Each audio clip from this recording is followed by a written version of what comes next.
Hello viewers, কেমন আছেন সকলে? আশা করি ভালো আছেন সকলে। তো আজ আমি কিছুদিন আগে একটা গাছ কলম করেছিলাম, একটা ডালটাকে আজকে কেটে এটার মধ্যে বলটার মধ্যে প্রতিস্থাপন করব।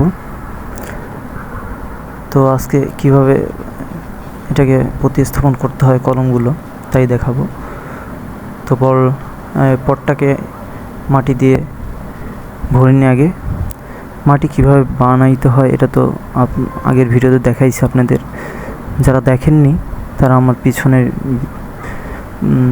চ্যানেলের মধ্যে যে গার্ডেন প্লে লিস্টের মধ্যে ভিডিওটা পেয়ে যাবেন কিভাবে মাটি বানাইতে হয়, তৈরি করতে হয়। তো পটটাকে ভরে নিলাম মাটি দিয়ে। এখন এই ডালটা দেখতে পাচ্ছেন, এটা কলম করেছিলাম, এটা কেটে নিই ডালটা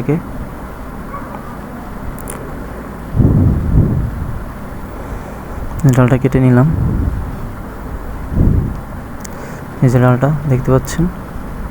তো সুতোটাকে কেটে নিই, পলিটাকে ছাড়িয়ে তারপরে প্রতিস্থাপন করতে হবে। মাত্র আপনার সর্বোচ্চ 10 দিন লেগেছে। এই যে কি পরিমাণ আপনার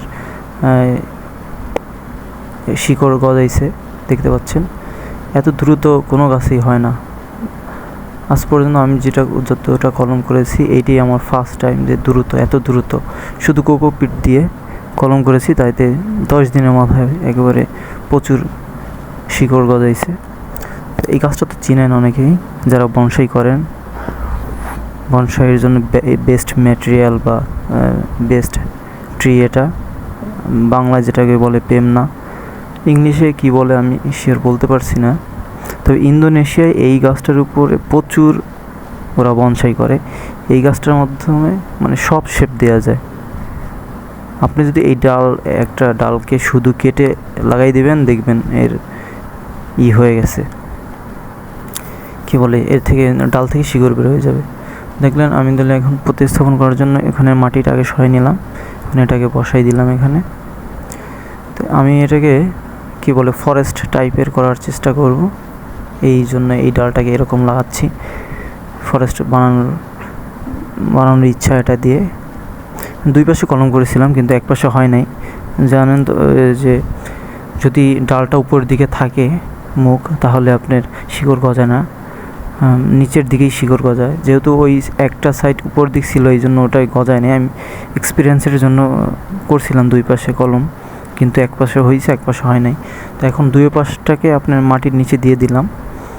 দেখি ভবিষ্যতে ওই পাশে তো শিকড় হওয়ার কথা, না হলেও সমস্যা নেই। এক সাইডে তো আপনার শিকড় হয়েছে, এর মাধ্যমে পুরো গাছটাই বাঁচবে এবং অন্যান্য ডালের মাধ্যমে পরবর্তীতে গাছ হবে, সমস্যা নেই।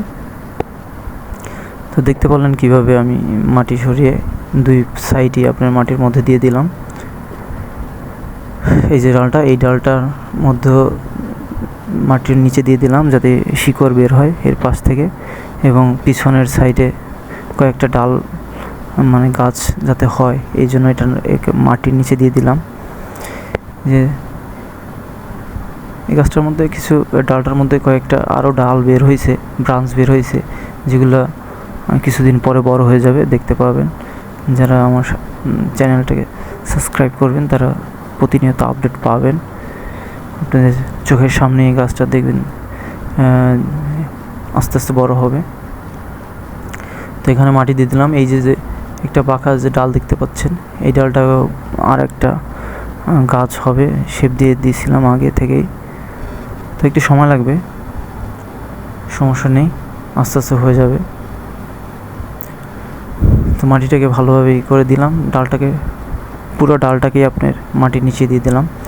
এখন এই যে ডালটাকে লাগাইলাম কলমের, এটাকে এখন পরিপূর্ণ পানি দিয়ে দিতে হবে, যাতে এক পানিতে 3-4 দিন থাকে।